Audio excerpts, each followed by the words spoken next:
তো ওইদিকে বিকেলে গেলাম মাঠে একটু ঘোরাঘুরি করতাম। আর দেখো সবাই কি সুন্দর ছাগল চড়াইছে মাঠের ভিতরে, অনেকগুলি ছাগল আসছিল। আর আজকের মাঠের পরিবেশটা এত সুন্দর আসছিল, চারিদিকে সবুজ আর সবুজে ভরে আসছিল। বিকেলে মাঠও যায় আজকে একটা আলাদাই শান্তি লাগছে, খুব ভালো লাগছে আজকে মাঠটা। দেখো না চারিদিকে পুরো সবুজ হয়ে রয়েছে। আর ওখানে এই মাছটা এমনই লাগবো, কেডা কেডা জানো কমেন্টে কইও।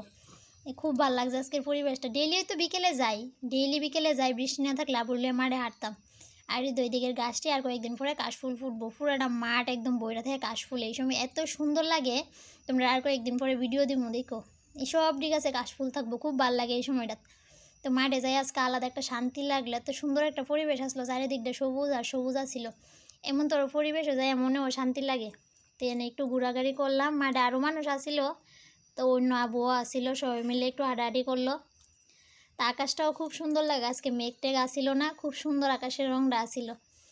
তো বিকেলে অনেকক্ষণ সময় মাঠে কাটাইলাম। এরপরে আরও 2-3 জনের সময় কাটাইছি, ওই দেখো এই 2-3 জনের লোক একটু সময় কাটাইলাম।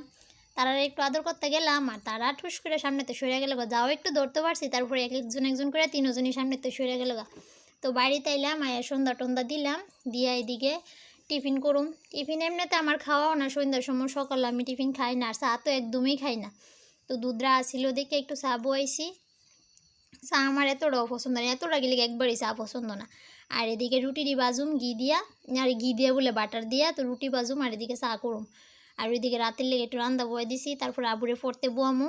তো এদিকে দুধের ভিতরে চা পাতা দিলাম, চিনি দিমু। এলাচ আসলেও না, এমন তোরভাবে করলে এলাচ দিলেও খুব ভাল লাগে। আর জল ছাড়া এমনি খালি দুধ দিয়ে চাটা খুব সুন্দরও, কিন্তু আমার ভাল লাগে না।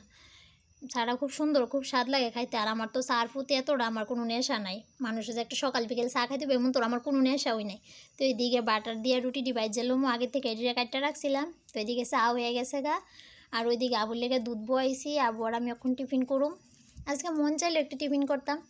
তো ওই দেখো এখন চাটা হয়ে গেছে গা, ওখানে রুটি বাইজেলামও, কড়াই বয়াইছি। তো কড়াইটা গরম হইলে আমি এটার ভিতরে বাটার দিয়ে দিমু। তারপরে বাটারটি দিয়া তারপরে আমি রুটিটারে একটু একটু করে হালকা বাইজে নামাইলামও, কারণ রুটিটি একদিন থাকলে শক্ত হয়ে জায়গা। আর বাটার ঘি দুটোই আমার ভাল লাগে, আবুর বাবার একদমই পছন্দ না। তো এটা দিতাম গিয়ে একটা উল্টাই গেল গা। তখন এটিরে কইরা টিফিন কইরা আবার একটু পড়তে আম্মু। তারপর অর্ধেকটা রান্না করছি, তার বাকি রান্নাটাই আবার পরে করুম। তো এদিকে দেখো সুন্দর করে এটি বাইজা লইলাম, তারপর আর একটু বাটার দিয়ে লইলাম। তো দেখো কি সুন্দর করে বাইজা লামাই লিছি। আর চাটাতে এত সুন্দর একটা সর পড়ছে, ওই দেখো এই জায়গাটা ঠিক করে তোলা হয়েছে না, কিন্তু চাটা খুব সুন্দর একটা সর পড়ছিল। তারপর এদিকে টিফিন সাইরা ওই দেখো আবুরে কমও পড়তে বইতো, আবু কইব পড়তে বইতো না।